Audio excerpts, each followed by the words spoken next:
Is this ash really trash? That was the controversy in the comments last week when I made a video about burning some coal. I showed myself emptying this wheelbarrow load of ash into the trash can, and people were kind of upset about it. I understand. It's a great topic of discussion. I want to get into it and explain myself a little bit, but not right now, because really everything I'm going to do today in this video all hinges upon whether or not Louie over there fires up. It hasn't been started in months. My cousin had to unfortunately take down a big oak tree in the middle of his farm field, but the ground is nice and frozen right now, and this is a great opportunity to try to get back there and see if we can get it hauled out.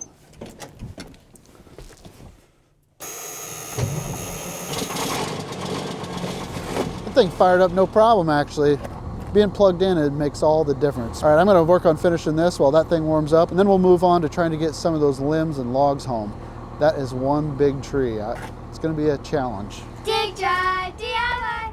That's my next bit of firewood right there, I think. So here's the tree that's coming down. It's a big oak tree, and they've left it stand back here in the middle of the field for a long, long time and farmed around it because it was a beautiful tree. But now, as you can clearly see, some of the limbs are starting to fall off. You can tell by the end of the limbs that it's mostly dead. So it's gonna have to come down, and they're gonna try to tear it down with the excavator. And there's some really nice wood in there. You can tell they've used it as a place to put rocks over the years. Find a rock in the field and put it at the bottom.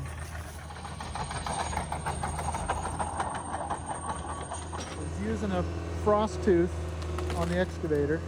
You can already tell that these limbs are getting brittle, and that's why it's a good practice to get these big canopied trees down as soon as you can determine that they're dying. Because the longer you wait, the more dangerous those overhead limbs are to work under. Standing dead trees are sometimes really scary to cut down for that reason.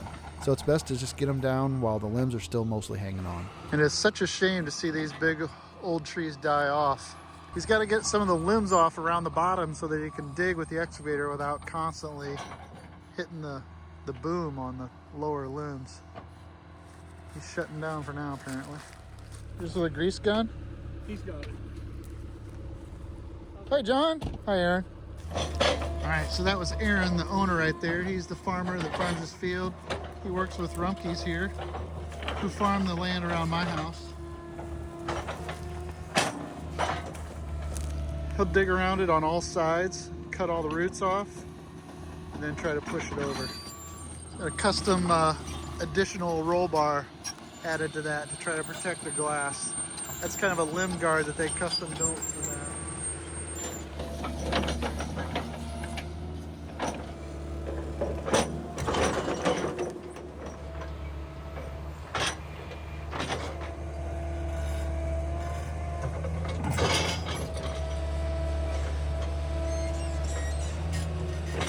Try to push on it already. It didn't budge.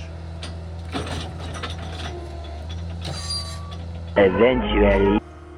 So he thinks he's finally got it loosened up enough. There it goes.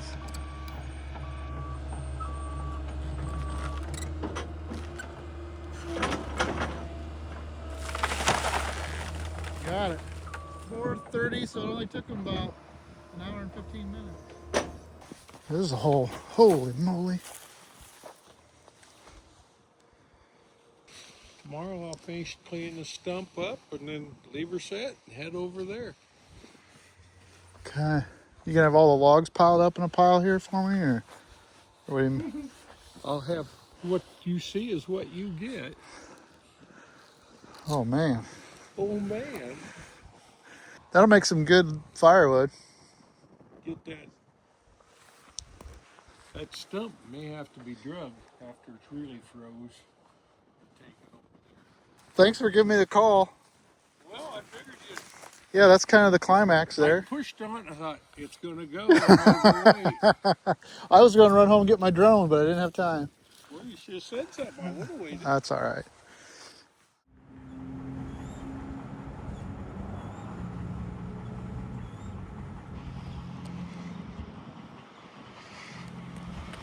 Let's go move some logs.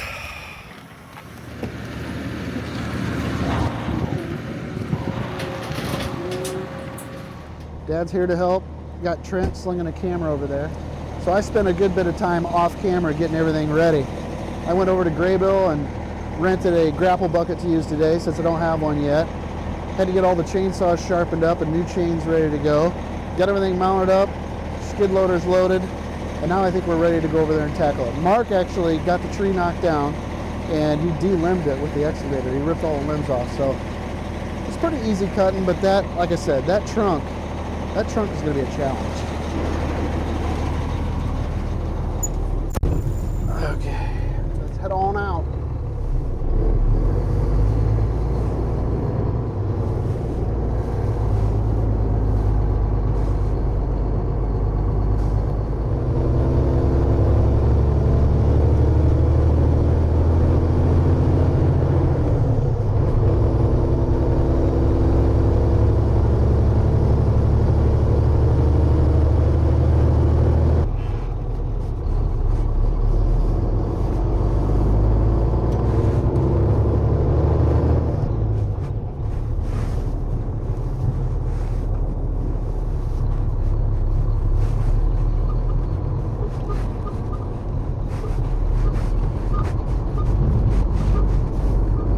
Trailer drug a little bit.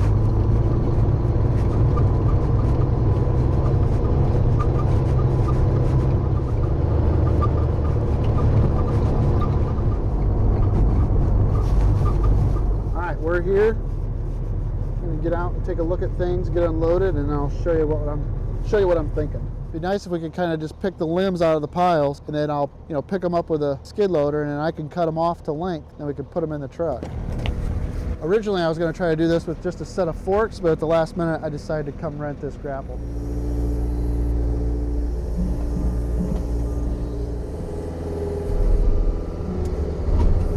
All right, some neighboring farmers are here, Steve and Tyler. They're interested in a big chunk of the trunk, so they're going to start cutting that up to see if it's any good. We're going to start limbing some of this out, putting it in the truck. Let's see what we can get done.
So I'm going to put a wedge in the top of this thing just so that it can't fall together. If you put a wedge, sometimes it'll hold it in position, and then I can hit it with the skid loader and knock it down. It's cutting pretty good, but I'm always worried about what happens at the last bit. I'm going to finish the cut on this side next to the skid loader so the big log can't roll over on me. Just got to watch out for that stump.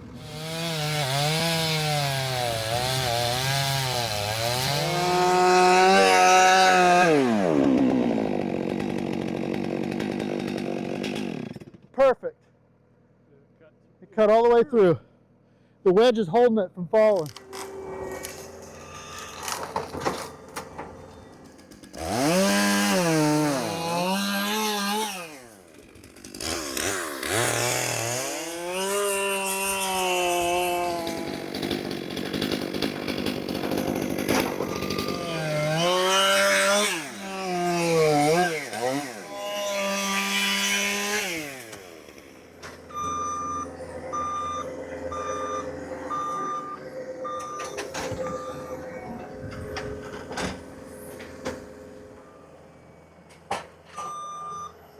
I think my warmer's about dead.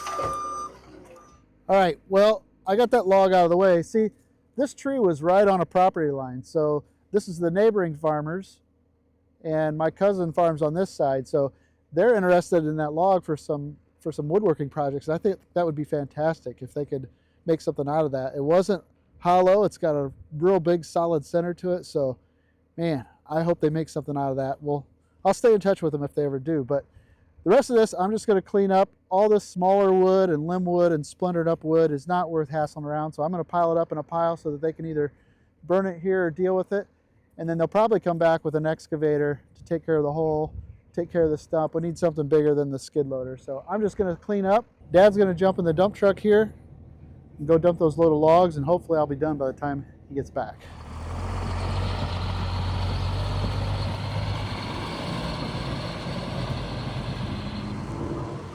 Good load.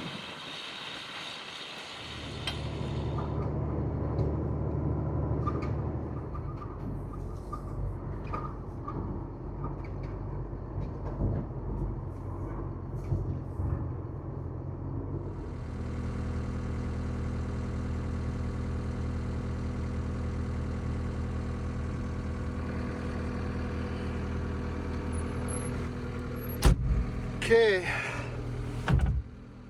The rest of this stuff cleaned up. That is a big stump.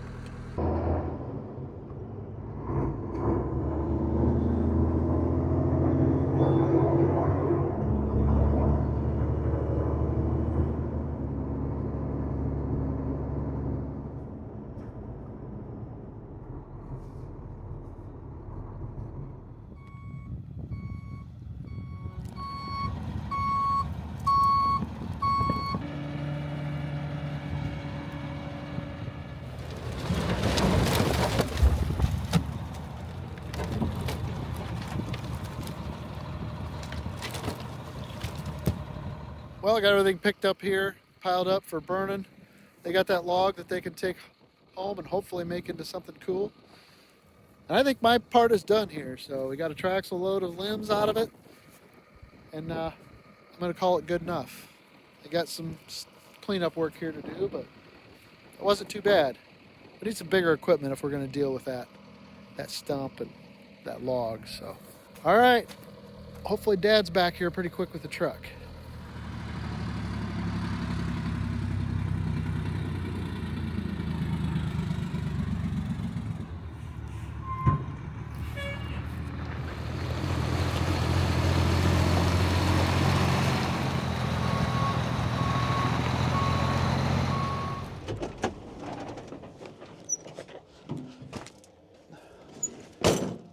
I actually went and got a second load from a second tree that I didn't even record, but it is so nice to get two big loads of wood from trees that otherwise would have been wasted. So that didn't go too bad. And the grapple is definitely in my future. But speaking of waste, we need to talk about that ash situation. Let's go out here to the field. The comment that came up the most in last week's video where I was throwing ashes in a trash can was, why are you being so wasteful? That can be great fertilizer. And so I looked it up. Wood ash has an analysis of about 0% nitrogen, 1% phosphorus, and 3% potassium. So it does have a little bit of potassium. It's not nothing, but it's not a lot. It's also got some calcium, 15% calcium. So that could do a lot if you have an acidic soil. It would help to raise the pH and make it more alkaline. If you use too much ash in one place, it could be detrimental. We no longer have a garden, so there's no garden for me to spread this on. This farm field out here isn't our property, and although the farmer probably wouldn't care if I spread it out like that, I don't do it too often. It's not mine to be doing. We used to do it, but I don't. But basically there was 3 reasons why I put it in the trash last week. Number 1, there were nails in it. I had burned some scrap lumber that I had with nails that I had cut off of the wood, and I didn't want nails out in the field or in my driveway or anything of that. Somebody said, well, that was a lazy excuse, I could just sift them out of the ash. No, I'm not gonna sift or use a magnet to get nails out of the ashes. The second reason was that I had already burnt some coal. I filmed it out of sequence, so putting the coal in the trash can was actually the last thing I did in that video. And so there was coal ash in there, which you really shouldn't put coal ash in your field. It could have heavy metals and it could actually harm your lawn or your garden. So that was the second reason I put them in the trash can. And the third reason was probably the biggest reason. Sometimes I'm just lazy. I don't feel like pushing a wheelbarrow out to the field, and you got to make sure the wind's right, and it's blowing it out here, and I kind of have to be mindful of where I'm putting it. So I was being a little lazy by putting it in the trash can, even though those ashes weren't really good because of the nails and the coal ash. So I just wanted to explain myself a little bit on the ash situation since it was such a popular comment. I appreciate people commenting down below. Always feel free to tell me what you think. I enjoy reading the comments. Today was a pretty good day, but it is coming to a close. Therefore, I want to thank you so much for clicking on this video. I hope that you liked it, and if I'm lucky, I'll see you in the next one. Thanks so much for watching. This will be the best crops that they have now.